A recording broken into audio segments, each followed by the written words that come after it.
Thanks, Enrique and team, for this platform to talk about moving from unconscious bias to conscious action. 10 minutes is just about enough time to tease a few ideas, literally the tip of an iceberg for this mountain of a topic.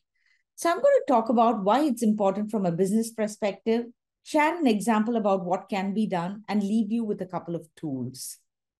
Our brains make mental shortcuts. Our brains are machines which jump to conclusions, said Daniel Kahneman. Unconscious biases influence our actions every day, even when by definition we don't notice them. A few weeks back, during a conversation around ChatGPT, we talked about inbuilt bias. And I think this issue is very personal to me. I'm a left-hander, and this wasn't and is still not very normal from where I come. A few of my well-meaning relatives told my parents that I needed to be taken to the doctor for a checkup. My parents weren't bothered about that advice. On a doctor's visit for vaccinations, my dad, mentioned to the doctor about this pressure from the relatives. And the doctor said, and I'm paraphrasing it, changing her natural habit might cause issues with her mental health. This additionally gave my parents an expert opinion to quote, and there were luckily no wider issues. Why am I sharing this? Many times we think of unconscious bias as being about race or age or gender, but it covers a much broader spectrum, and no one, it seems, is immune to stumbling over it. When YouTube launched their video upload app for iOS in 2007, about 5 to 10% of the videos uploaded by users were upside down. Google developers were baffled, so they asked themselves, why are people shooting videos incorrectly? Incorrectly is the key word. You see, the early design was the problem. Google engineers had designed the app for right-handed users. As a left-hander, I know that phones are usually rotated 180 degrees when held in left hand. Without realizing it, they had created an app that worked best for an almost exclusive right-handed developer team. They never addressed the possibility of a left-handed user. And this is just one example of how unconscious biases influence our actions. Combating our unconscious bias is hard because they don't always feel wrong, they feel right. But it's necessary to fight against the bias in order to create a work environment that supports and encourages diverse perspectives and people. Not only is it the right thing to do, but without a diverse workforce, there's a pretty good chance that our products, just like that early YouTube app, won't work for everyone. And that means we need to make the unconscious conscious. One of the dimensions and areas of bias is gender bias, of course. As a business storyteller, I know that we need data, we need context, and we need a clear narrative with emotions to influence people, an organization, to move towards action.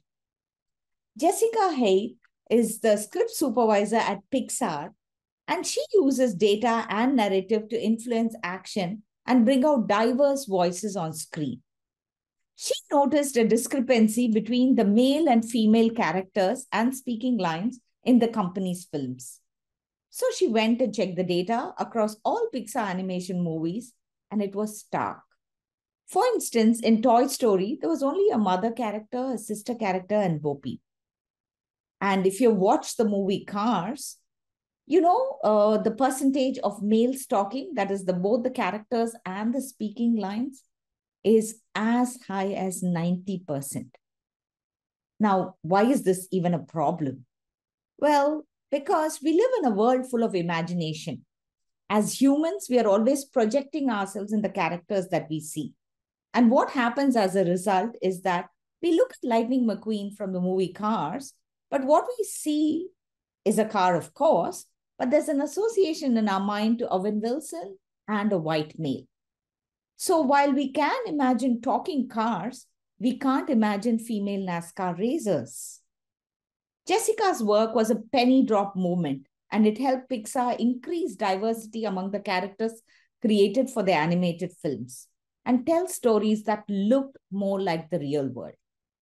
Interestingly, she handed out charts and graphs to take the emotion out and present it to the executives so that the evidence was pretty much staring at their face. They then put a plan in place to rectify that, and all the technical folk rallied behind her.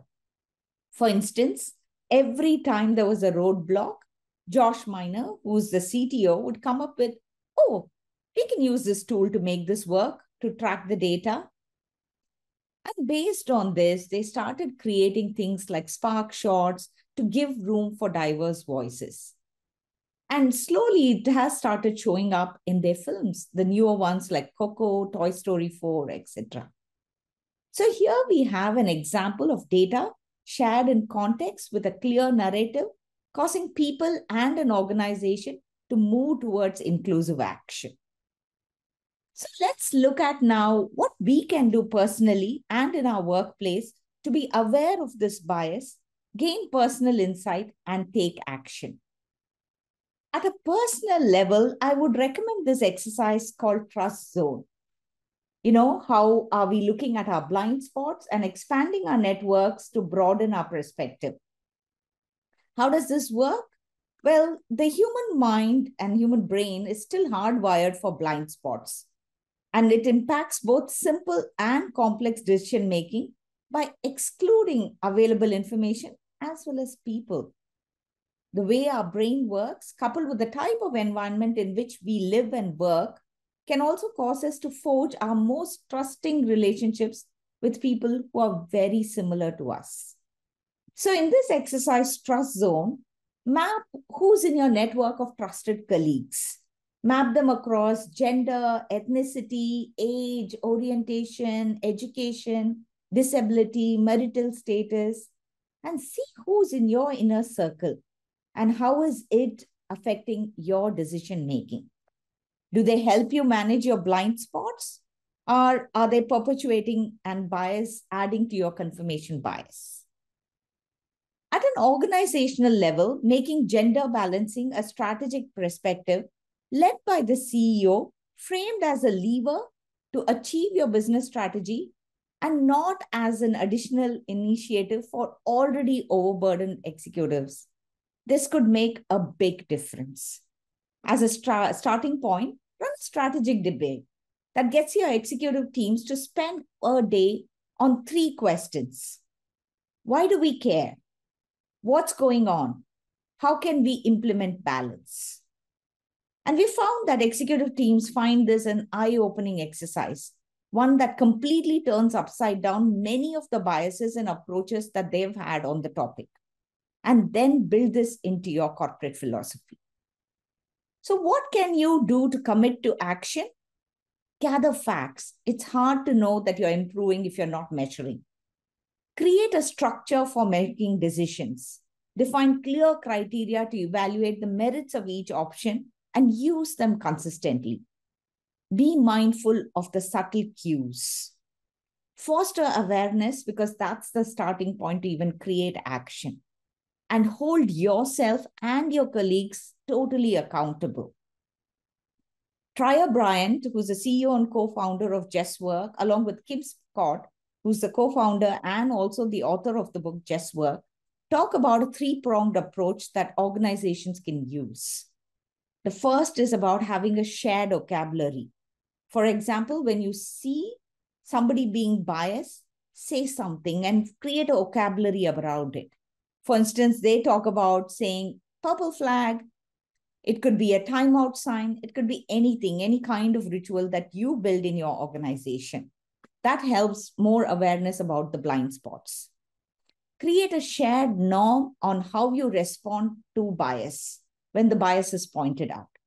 For example, it could be something as simple as, thanks for pointing it out. And thanks for pointing it out. I don't understand. What can we do? Can we have a conversation around this? And most importantly, having a shared commitment to disrupt bias. It could be in terms of using tech tools to measure interruptions in meeting, bringing that into discussion. It could be a wide range of things, but how are you committing as a team to disrupt bias? There is no magic wand for correcting diversity and inclusion and creating that sense of belonging. Change happens one person at a time, one act at a time, and one word at a time. And I hope you will take this back to your organizations. And thank you for listening patiently. And I would also love to hear from you about your actions towards making the unconscious conscious.